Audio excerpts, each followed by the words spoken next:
Et c'est l'heure à 9h51 du journal des médias de Julien Pichenet. Et comme tous les jours, on commence bien sûr avec les audiences et les chiffres forts de la journée d'hier, Julien. Alors, il y a eu un beau succès pour les deux premiers épisodes du Négociateur avec François-Xavier de Maison sur TF1. 4 300 000 téléspectateurs, plus de 21% du public. Sur M6, Marié au premier regard, c'est maintenu à un bon niveau avec 2 300 000 curieux. Et pour la première de L'Arnaqueur ou Prince Charmant qui était diffusée dans la foulée, c'est une autre télé-réalité, on était redescendu à 522 000. Toujours sur M6, un petit mot du juste prix qui repart à la hausse aux alentours des 650 000 la semaine dernière. Le jeu présenté par Éric Antoine a été suivi hier à 17h30 par 745 000 fidèles. Un beau succès. Europe 1, le journal des médias. Et puis à la une de ce journal des médias, les journalistes de la Provence ont repris le travail. La rédaction s'est prononcée hier à 57% pour la reprise du travail, effectivement.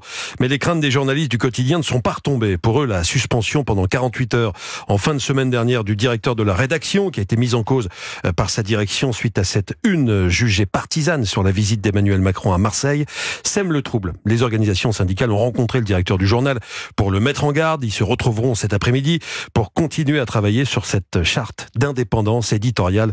L'objectif de cette charte que les syndicats veulent avoir fini pour le 15 avril est d'éviter qu'une crise du même genre ne se reproduise.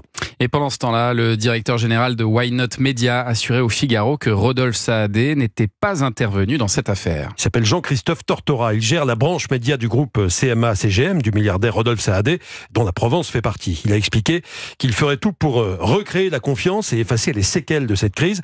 Par ailleurs, il tient à mettre les choses au clair. Rodolphe Saadé n'est pas intervenu personnellement pour demander cette suspension du directeur de la rédaction de la Provence. Il n'a pas pour habitude de m'appeler au saut du lit pour me faire part de ses remarques sur les unes de journaux. S'il était dans l'ingérence, il n'aurait pas attendu 1 an et demi pour le faire, argumente Jean-Christophe Tortora. Rappelons que l'homme d'affaires Rodolphe Saadé, qui a commencé à mettre un pied dans les médias en 2022, est sur le point d'agrandir son groupe avec l'acquisition prochaine d'Altis Media qui comprend BFM TV et RMC. Et puis on reparle de Danse avec les stars, où le spectacle n'est pas sur la piste de danse en ce moment, mais plutôt côté coulisses. Le conflit entre deux des participantes, Inès Reg et Natacha Saint-Pierre, n'en finit plus de prendre de l'ampleur. Après Inès Reg, qui a laissé une vidéo sur son compte Instagram dimanche soir, on en parlait hier dans ce journal des médias, pour assurer qu'elle n'avait jamais menacé de mort la chanteuse canadienne lors de leur altercation survenue fin janvier en marge des répétitions, c'est Natacha Saint-Pierre qui a posté une vidéo explicative hier soir. Dans cette vidéo d'une dizaine de minutes, elle a expliqué qu'elle avait porté plainte avec son partenaire de danse, Anthony Colette, car elle s'estimait menacée par Inès Reg, qui lui aurait dit « je vais te tuer » et qui ne voulait plus la croiser physiquement dans les coulisses. En milieu de semaine dernière, Natacha Saint-Pierre et Inès Reg se sont tout de même expliquées par téléphone.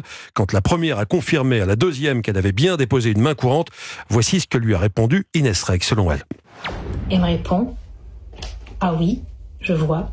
On est des Noirs et des Arabes, c'est ça qui t'a fait peur, ça s'appelle du racisme, Natacha. » Je lui assure que ma peur, elle a rien à voir, et je vous l'assure à vous aussi, avec des origines. Et bien qu'elle m'accuse de racisme à ce moment-là, pour éviter que l'émission et tous ceux qui y travaillent soient éclabousés, j'accepte de faire une vidéo où on danse ensemble, en pensant apaiser les choses.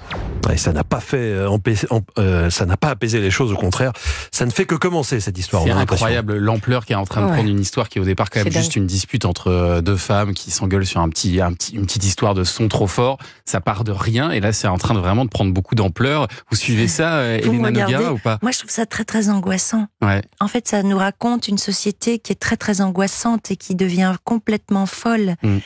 C'est du spectacle qui nous alimente, tout le monde va regarder ça. Les pauvres, sans doute qu'elles souffrent beaucoup aussi, mais elles veulent se sortir de quelque chose et il n'y a qu'elles que ça touche. Nous, on regarde ça, ça nous touche pas. Mais ça fait spectacle. Moi, je trouve ça très angoissant. J'ai très peur du monde dans lequel on est. Moi, ça me fait penser à une série qui est à voir en ce moment sur Canal et qui s'appelle La Fièvre, quand même, où il y a un événement médiatique et ensuite il y a deux camps qui s'enflamment dans toute la France. On va espérer que ça prenne pas la même ampleur que dans la série. C'est assez délirant quand même cette histoire. Mais il y avait ça aussi dans Black Mirror. Il y avait un peu cette idée de... Et pourtant, c'est il y a 10 ans. Donc il y avait ce futur qui était projeté et on est dedans, dans cette folie où tout prend de l'ampleur comme ça. Pour une émission de divertissement. Ah, c'est horrible. Allez, on poursuit ce journal des médias avec un événement ce soir sur France 5, la diffusion de Viol, défi de justice. Pendant 2 jours, la réalisatrice Marie Bonhomet a pu installer ses caméras dans la cour criminelle de Loire-Atlantique. À Nantes, elle a obtenu une autorisation exceptionnelle du ministère de la Justice pour filmer le procès d'un viol ordinaire. Ici, le consentement est au cœur du procès. Pour la plaignante, 18 ans au moment des faits, c'est un viol. Pour l'accusé, 22 ans au moment des faits, c'est un rapport consenti. Il n'y a pas de témoin, c'est donc parole contre parole.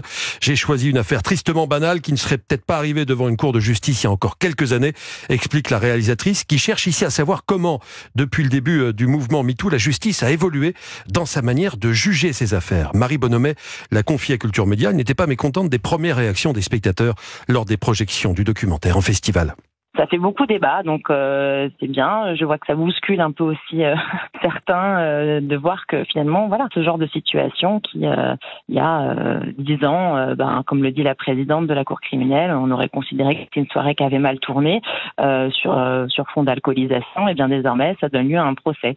Beaucoup de gens se disent c'est incroyable, on s'est vraiment senti à la place des magistrats. C'est le meilleur compliment qu'on peut me faire parce que c'est évidemment ça l'idée, de placer le téléspectateur du point de vue de la justice pour lui montrer à quel point aussi c'est compliqué.